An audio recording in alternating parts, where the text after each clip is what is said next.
आप अपने नुमाइंदों को और मैं आपको बुलाता हूं, आप मेरे कोल्हापुर आइए, मैं आपको समझाऊंगा कि मैं 50% रिजर्वेशन क्यों देना चाहता हूं। उन्होंने तमाम राजा महाराजाओं को और उनके प्रतिनिधियों को बुलाया, जो लोग विरोध कर रहे थे उनको लेकर के गए, घोड़े के अस्तबल में लेकर के गए और घोड़े के अस्तबल में एक घास का बड़ा सा ढेर डाल दिया। राजा के आदेश पर अस्तबल में जो घोड़े बने हुए थे, जो घूम रहे थे, अस्तबल खोल दिया। सारे घोड़े हरी घास को देख करके एकदम से दौड़े। जब घास की तरफ एकदम से घोड़े दौड़े तो उसमें जो मोटे मोटे घोड़े थे, ताकतवर घोड़े थे, वो तो घास तक पहुंच गए, लेकिन कमजोर घोड़े पीछे देखते रहे।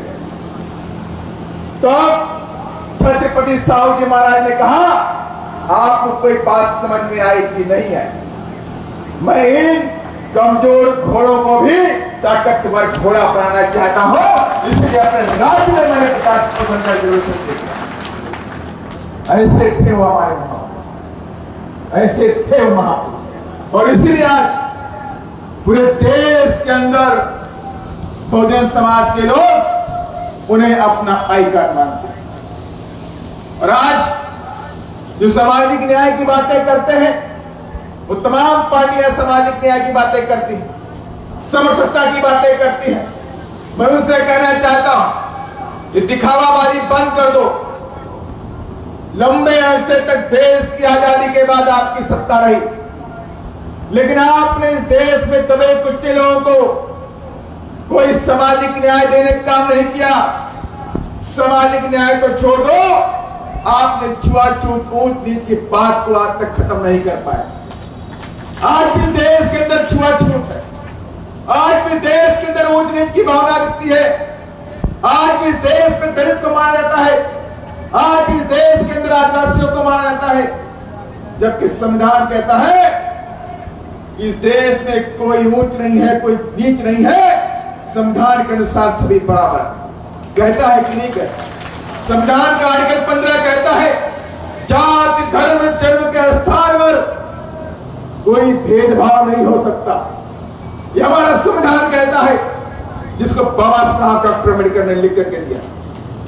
लेकिन आज तक इस देश में लंबे अरसे तक जो कांग्रेस ने राज किया, बीजेपी ने भी राज किया, लेकिन आज तक इस आर्टिकल 15 को लागू नहीं कर पाए। लेकिन मैं उनसे कहना चाहता हूं, आज नहीं तो कल बहुजन समाज पार्टी फिर वापस आएगी और दिल्ली की तरफ कूच करेगी। और जिस दिन आलिया बहन जी हमारी दिल्ली तरफ कूच करेंगी, उसी दिन बाबा साहब के संविधान को पूरी तरह से लागू करेंगे। उसी दिन इस देश से जातिवाद, ऊंच नीच, ये सब खत्म कर देंगे। और एक करके भी दिखाया। और ऐसा भी नहीं है, जब उत्तर प्रदेश में हमारी आदरणीय बहना, शेरनी बहना, आयरन लेडी 4 बार मुख्यमंत्री बने, तो उत्तर प्रदेश के अंदर जातिवाद खत्म, ऊंच नीच खत्म हुआ, भाईचारा कायम हुआ, अपराध खत्म हुआ। जो उत्तर प्रदेश बिहार के बाद जंगल राज के नाम से जाना जाता था, जो उत्तर प्रदेश बिहार के बाद गुंडा राज के नाम से जाना जाता था, जहां गुंडे, मवाली, बलात्कारी, हत्यारे आए दिन घटनाएं कर रहे थे, उस प्रदेश में जब बहन जी मुख्यमंत्री बने, गुंडों मवालियों को उठा के जेल की सलाखों के पीछे डाल दिया।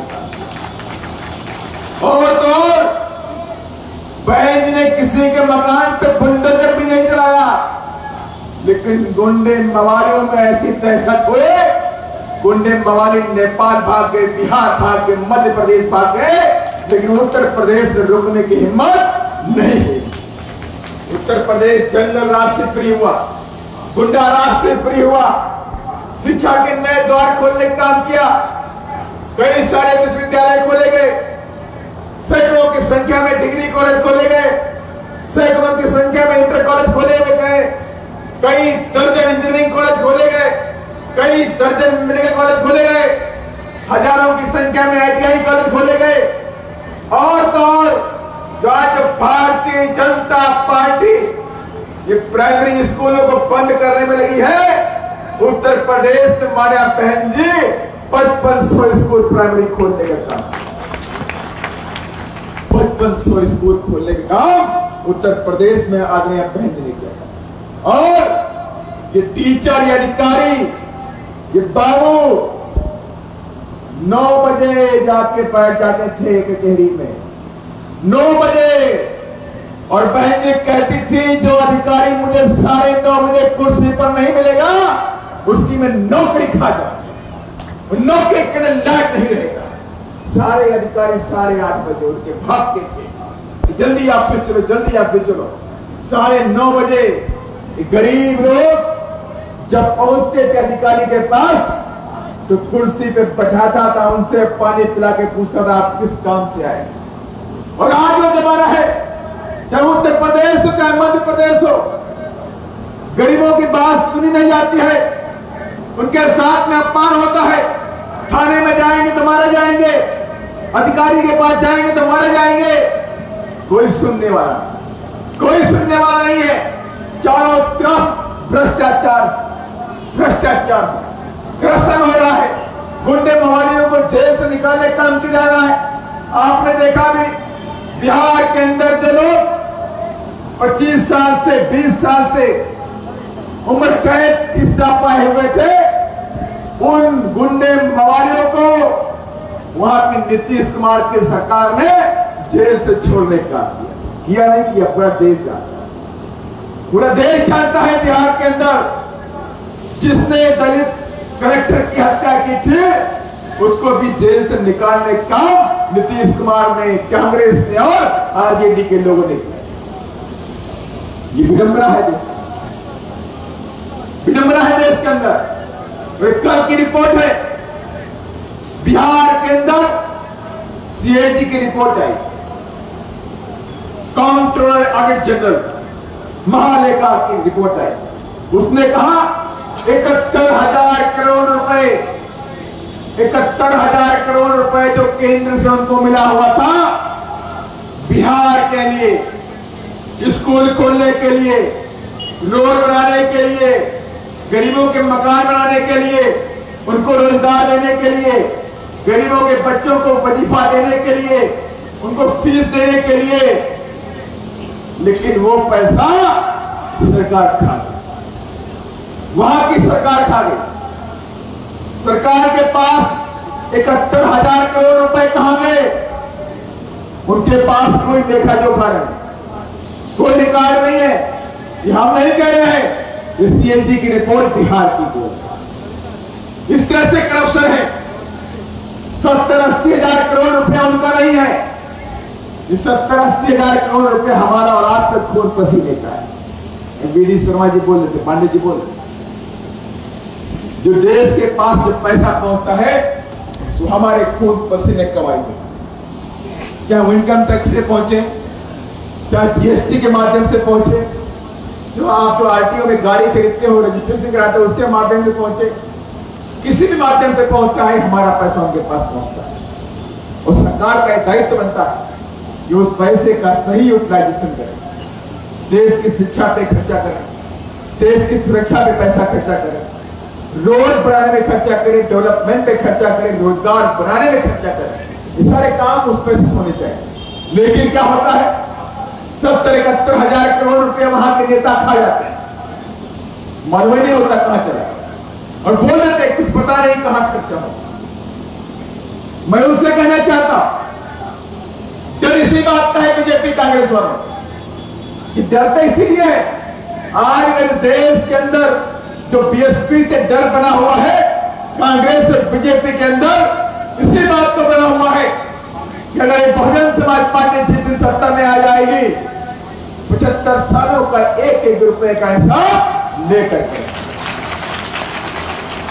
75 सालों की हमारी खून पसीने कमाई का हिसाब लेकर के। एक रिपोर्ट आ रही जो बीजेपी के लोग बोल रहे थे, माननीय प्रधानमंत्री जी बोल रहे थे कि हम भ्रष्टाचार के मामले में जीरो टॉलरेंस की बात करते हैं, बोल रहे थे जीरो टॉलरेंस की बात करते हैं, भाई हम भ्रष्टाचार नहीं, और कह रहे थे खाएंगे ना खाने देंगे, बोले नहीं बोलो, सबने सुना होगा ये बात।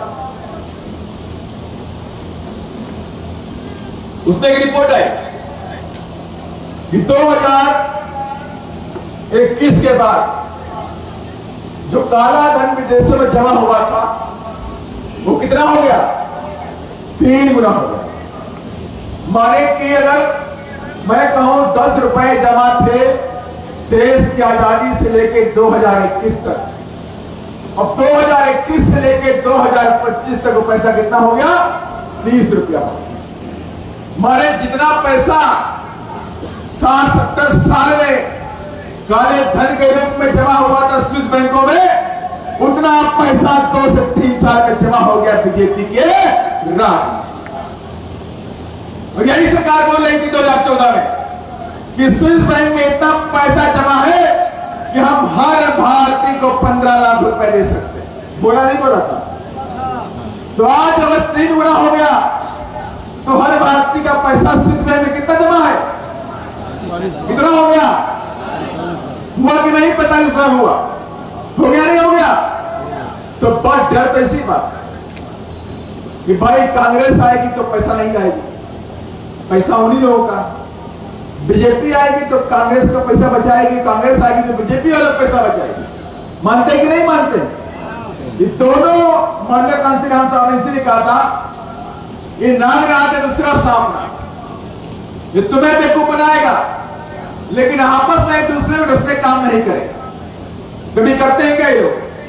कभी आपने सोच देखा कि नागनाथ ने सांप नाग को डस दिया और सांप नाग ने नागनाथ को डस दिया, तो दोनों खत्म हो गए? कभी सुना आपने? कभी नहीं सुनेगा।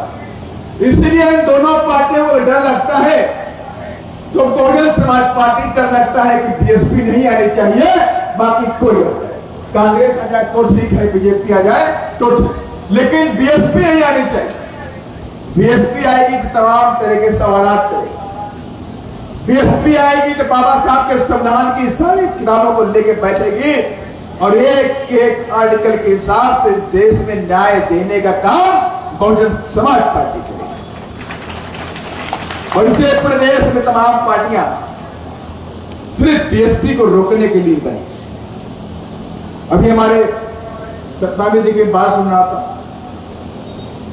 कहा माननीय कांशीराम साहब बाबा साहब जब लड़ रहे थे हमारे लिए तो 2 दुश्मन थे और माननीय कांशीराम साहब आए तो 3 दुश्मन हो गए नहीं हो गए? और जब हमारे बहन जी इस मूवमेंट को लेकर चल रहे तो 4 दुश्मन। सच्चाई है, जिससे आप पीछे नहीं आ सकते। बीएसपी को कमजोर करने के लिए तमाम नीले झंडे वाले खड़े कर दिए गए।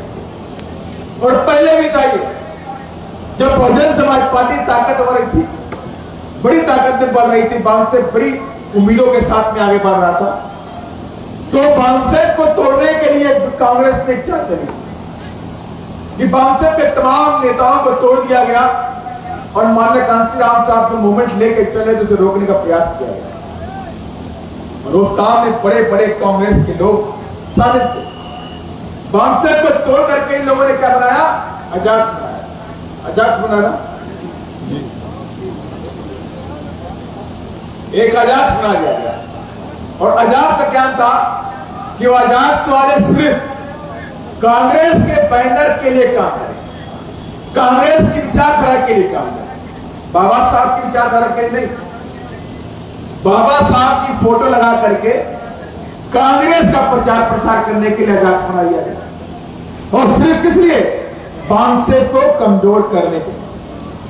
और आज भी तमाम ऐसे लोग हैं जो बहुजन समाज के लोगों से उनकी जमा पूंजी निकालते हैं और कांग्रेस को बैकडोर देने का काम करते हैं। मैं आपसे कहना चाहता हूं, आज देश के अंदर जो माहौल बनाया जा रहा है और पूरा का पूरा माहौल आपके खिलाफ खड़ा किया जा रहा है, आपकी शिक्षा खत्म की जा रही है। अब आप देख लीजिए किस तरह से आप पे हमले हो रहे हैं। नंबर 1 शिक्षा, जिस शिक्षा के दम पर ये बहुजन समाज के लोग आज कुर्सियों पर बैठे, जिस शिक्षा के दम पर बहुजन समाज के लोग अधिकारी बने, डॉक्टर बने, इंजीनियर बने, उस शिक्षा के ऊपर सबसे बड़ा हमला भारतीय जनता पार्टी ने किया। सबसे पहले इनकी सरकार बनी हरियाणा के अंदर, वहां पर 10,000 स्कूलों को इन्होंने बंद कर दिया। उसके बाद नंबर लगाया मध्य प्रदेश के ऊपर। मध्य प्रदेश में 29,000 स्कूल बंद कर दिए गए। उसके बाद आपने न्यूज पढ़ी छत्तीसगढ़ में 11,000 स्कूलों को बंद किया गया। फिर आपने न्यूज पढ़ी जो अभी चल रहा उत्तर प्रदेश को लेकर। उत्तर प्रदेश में 27,000 स्कूल बंद करने की प्लानिंग भारतीय जनता पार्टी ने कर दी। अब आप समझ लीजिए, अगर इन जो प्रदेशों में भारतीय जनता पार्टी है, जहां पर इधर जोर दें तो लगभग 1 लाख के ऊपर सरकारी स्कूलों को बंद करने के प्लानिंग भारतीय जनता पार्टी ने करी।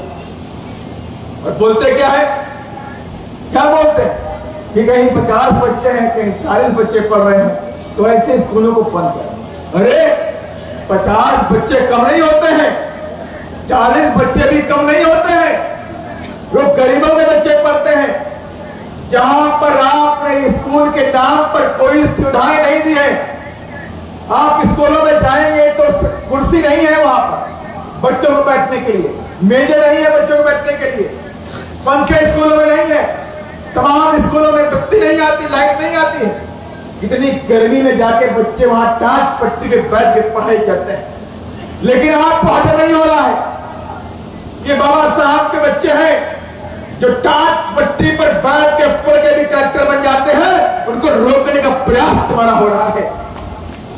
उन्हें हजम नहीं हो रहा कि आपके बच्चे वहां पर भी जाकर पढ़ के आगे निकल जाते हैं, उन्हें हजम नहीं हो रहा।